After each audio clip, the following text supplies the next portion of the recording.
TikTok seems to be officially back after going dark last night, but for how long?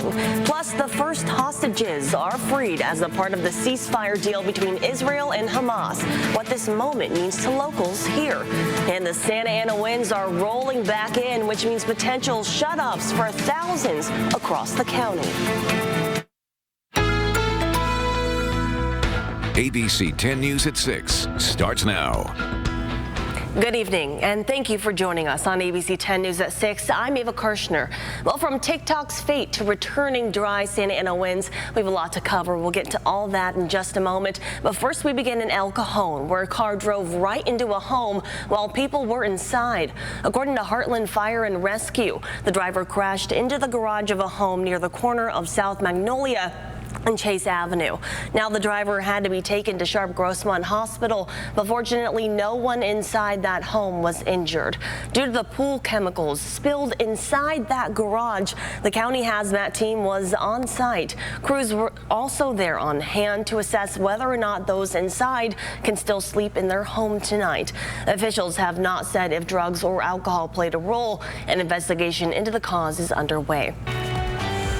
Meanwhile, thousands could be without power this week as the Santa Anas are expected to roll back into San Diego due to extreme fire weather conditions and forecasted winds up to 70 miles per hour. SDG&E has notified 83,609 customers that it may have to turn off power to reduce wildfire risk as early as Monday. Power safety shutoffs are approved by state regulators as an important safety tool of last resort to mitigate fire risk during dangerous weather conditions.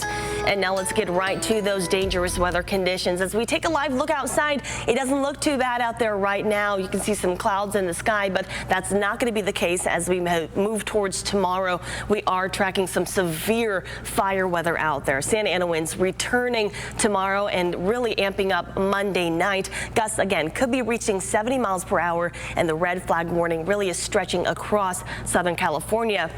I want to show you this as well. So the high wind warning, that's also stretching across Southern California. It's going into effect Tuesday morning, very early, and then going out of effect Tuesday at 8 p.m. Again, we could be seeing gusts up to 70 miles per hour. The strongest Santa Ana winds are expected to come tomorrow night into early Tuesday morning. And along with that, we're also expecting very low humidity. Now, I want to play out your wind gust futurecast. Here's what's looking like calm Monday morning, but then here's a look at Monday 5 p.m.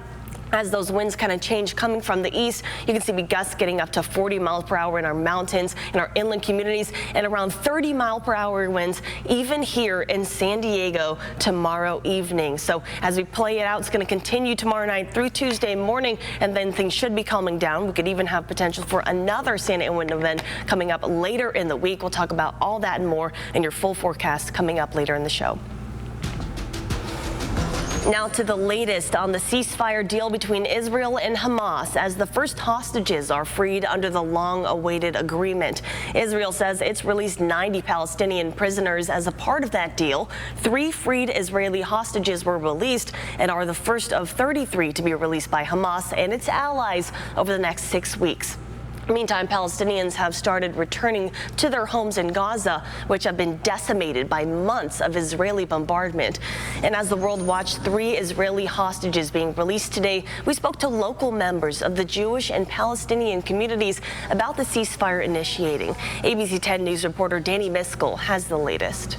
This is the first phase of the ceasefire deal agreed upon earlier this week between Israel and Hamas. The 3 female hostages, 24-year-old Romy Gonen, 28-year-old Emily Damari, and 31-year-old Duran Steinbrecher, are being released in exchange for hundreds of Palestinian prisoners. But we remember them and we pray for them. This was from a few months ago when the Jewish community here in San Diego held a 1-year anniversary of the October 7th attack at San Diego State's campus, praying for the hostages' release.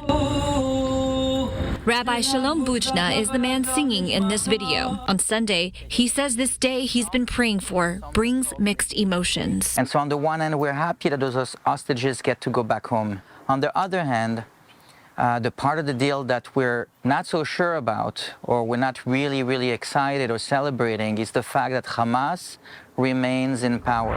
We also spoke with Amar Khadan, acting president of the San Diego American Arab Anti-Discrimination Committee, which defends the civil liberties of Arabs and Muslims. We're thrilled to see the ceasefire coming through, but it's more of a sense of relief. Many families in San Diego who are Palestinians from Gaza who lost more than 100 members of their families. A total of 33 Israeli hostages will be released over the span of 42 days in exchange for nearly 2,000 Palestinian prisoners. Rabbi Bujna and Amar Khadan share more than just a sense of relief in this first phase. The little kids that are there, prisoners still, hostages, and so hopefully that's going to come soon and fast. The Palestinian community in San Diego is going to be focused on relief efforts and also taking care of those situations whereby you have orphans who lost complete families.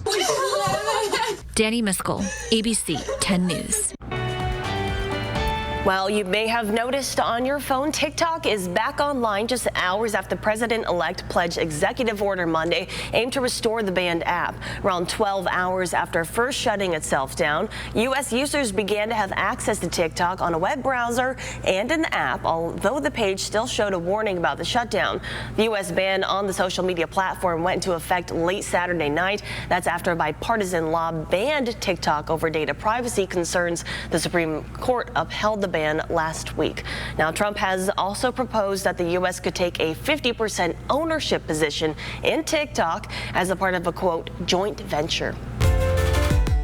Coming up next on ABC 10 News at 6, as firefighters gain control of the two massive wildfires in Los Angeles, the search for the missing ramps up. Plus, several people honored Dr. Martin Luther King in many ways across the county. We'll take you there.